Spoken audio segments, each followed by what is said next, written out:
problema con respecto a la gnoseología es acerca de la definición de lo que es el conocimiento. O sea, ¿qué cosa es el conocimiento? Hemos visto la posibilidad, o sea, si el hombre puede conocer, hemos visto el origen, cuál es la fuente. Ahora vamos a buscar definir el ser, lo que es el conocimiento. Tenemos tres posiciones, la del realismo, la del idealismo subjetivo y la del fenomenalismo. Ahora, el realismo y el idealismo subjetivo presentan posiciones, digamos, bastante opuestas. Para el realismo, existe un mundo independiente de nosotros. Obviamente, realismo significa algo real. Real significa independiente de nosotros. Entonces, para el realismo, el mundo, de un otro modo, realmente es así como lo vemos. Hablando de forma más sencilla, el color verde, el calor, tiene una objetividad con respecto a nosotros. ¿Está bien? De tal manera que lo que hace el hombre nada más es conocer cómo es el objeto realmente. Es obvio que para el realismo los seres humanos podemos conocer las cosas en sí mismas. Si yo veo la pizarra verde es porque realmente es verde.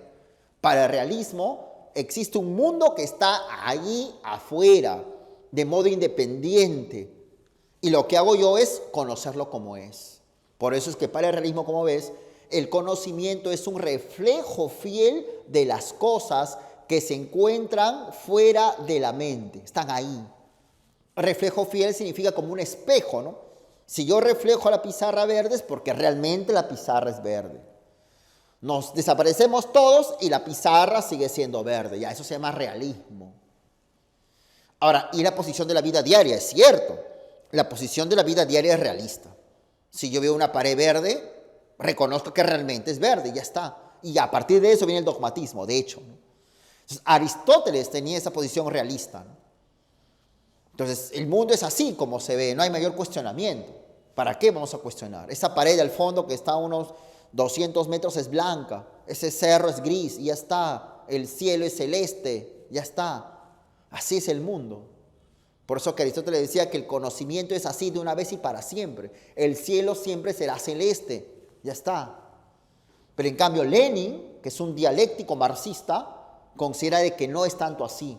Porque lo que dice Aristóteles es una ingenuidad. Por ejemplo, si observamos que el sol se mueve, es porque realmente es así. Entonces siempre el sol se va a mover alrededor de la Tierra. Y ya está, es una verdad plena y completa. Ya, pero eso es una ingenuidad, pues. El hecho de que el sol se mueva alrededor de la Tierra, y es lo que vemos, no significa de que sea cierto. De hecho, hace mucho tiempo, en la época de Aristóteles, se creía que efectivamente el sol se mueve. Entonces era una verdad. Pero en la medida que avanzó la investigación científica, en la medida que avanzó la historia y las sociedades, es obvio que ese conocimiento se hizo cada vez más exacto y ahora sabemos que quien se mueve es la Tierra. Entonces, el conocimiento, dice Lenin, es un proceso histórico. En la medida de que los seres humanos vamos encontrando conocimientos cada vez más certeros sobre la realidad. Es un proceso hacia la verdad. La suma de verdades relativas, dice Lenin, obtendrá la verdad absoluta. Cada momento de la historia genera conocimientos objetivos sobre la realidad. Y no solamente la época histórica, ahora mismo, esto realmente es verde, pero es solamente un conocimiento aproximado. En la medida que indagamos más, en la medida que apliquemos más ciencia, descubriremos más cosas. Átomos, partículas subatómicas, rayos, ondas. Entonces, el conocimiento de que esto es verde, como el conocimiento de que aquí hay átomos y el conocimiento de que aquí hay partículas subatómicas, son conocimientos que reflejan la realidad, pero entenderás de modo cada vez más aproximado, cada vez más cierto, cada vez más cercano a lo real. Entonces yo me como un helado de chocolate, qué rico, dulcecito y el colorcito marroncito. Es verdadero, es salado el chocolate, ¿no? Es dulce. Y no es más que es azul, ¿no? Es marrón, pues el color de chocolate es marrón, ¿no? Es un conocimiento verdadero, objetivo. El hombre conoce la realidad, pero es obvio que es un conocimiento aproximado. Los químicos, pues nos enseñan que ahí hay sustancias químicas, hay moléculas. Entonces es un conocimiento de la química es más certero, más cercano, más exacto, si quieres, más preciso. Pero tanto el conocimiento de que el helado de chocolate es marrón y dulce, como el conocimiento de los elementos químicos que componen el helado de chocolate, son conocimientos reflejos de la realidad, son conocimientos objetivos. ¿Y cómo avanzó la química? A través de un proceso histórico, dice Lenin. Entonces, mientras que Aristóteles considera que el conocimiento es algo inmutable y de una vez para siempre, Lenin considera que el conocimiento es un proceso cada vez más certero. Pero unos y otros consideran que el conocimiento es un reflejo fiel de la realidad, no es una tergiversación, y que más allá de nosotros existe una realidad. Por eso es que Lenin decía que el conocimiento es reflejo subjetivo, porque está en la mente, de la realidad objetiva, de la realidad que está fuera de nosotros, de la realidad en sí. ¿Me hago entender? Entonces, para el realismo existe un mundo que está ahí, fuera de nosotros. Nosotros pudimos no haber nacido, la vida humana pudo no haber existido y el mundo va a seguir ahí. Hubiese seguido ahí. Lo opuesto al realismo es el idealismo, que es una posición con un tinte religioso muy fuerte. Porque George Berkeley, por ejemplo, considera que esa tesis de decir que hay un mundo ahí sería hacer la competencia a Dios. Y Berkeley dice, no, eso es un absurdo. Eso que tú llamas mundo es una percepción nuestra. Esa pared blanca es una percepción. Pregúntale a tu profesor de psicología, que te enseña excelente el curso.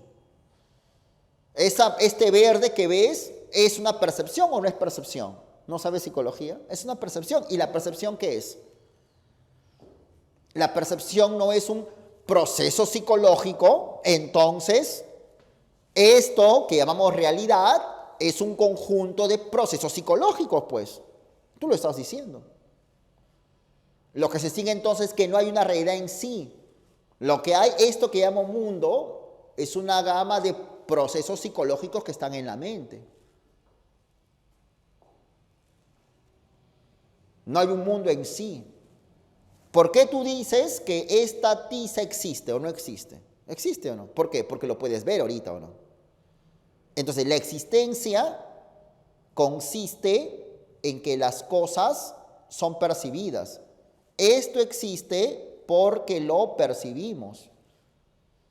O sea, de un otro modo, esto, la tiza, depende de alguien que lo perciba. Por eso es subjetivo, pues, depende de un sujeto. Esto no es materia que está ahí, esto es percepción, porque es blanco, porque es liso, porque es áspero, porque es pequeño, porque es liviano, y todo es percepción. Y como tal está en la mente.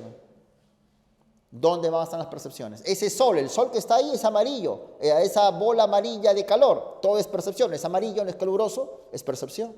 ¿Y en dónde está? En la mente. Por eso es que Berkeley es un sacerdote irlandés, furibundo, rabioso, enemigo de los ateos, que considera de que no hay que hacerle caso a estos ateos, que todas las cosas son percepciones, punto. Ser es ser percibido. No puede haber algo que digas que exista que lo pueda ser percibido. No. Y en esa línea está Ernest Mach, que es un físico austriaco. Entonces, Mach, siendo físico, dice, lo que tú llamas fenómeno físico es una percepción, es una sensación tuya. Nada más. O sea, todo lo que estudia la física, te encanta estudiar la física. ¿Qué estudia? Caída de cuerpos. Esto es un complejo de sensaciones tuyas, que los físicos lo que hacen es medir. El físico no puede ir más allá de sus propias sensaciones. El mundo físico es el mundo de las sensaciones del físico. No hay algo en sí mismo independiente. Claro que Berkeley le agrega de que es Dios quien nos da las percepciones. ¿Se acuerdas que hablamos de eso, no? Habrás visto el video. Pero claro, es obvio, una manera de refutar el idealismo subjetivo es con el sentido común, ¿no? Si todo es percepción, a ver que te atropella el carro, ¿no? A ver, vamos a ver si es una percepción. ¿No es cierto? Que atropella un carro, lánzate en una carretera, a ver, te agarra un camión. Percepción. El camión te va a aplastar, ten cuidado, no hagas eso. Pero Berkeley y Mach, como son muy filósofos, dicen, no, todo es percepción, todo es percepción. ¿Ya? Muy bien. ¿Y por qué es idealismo? Porque ellos consideran que la materia no existe, que todo es percepción, o sea, proceso psicológico, tómalo como sinónimo de idea. Proceso psicológico que está en un sujeto, que está en una mente. Idealismo subjetivo. Buena, ¿no? Interesante. Entonces, para el realismo existe una realidad externa al sujeto, un mundo en sí mismo, y el hombre es capaz de conocerlo. Idealismo subjetivo, no hay realidad externa, todo es percepción, todo es sensación, todo depende del sujeto, no hay materia, no hay mundo en sí, no hay nada. Entonces, el conocimiento es percepción, ¿no?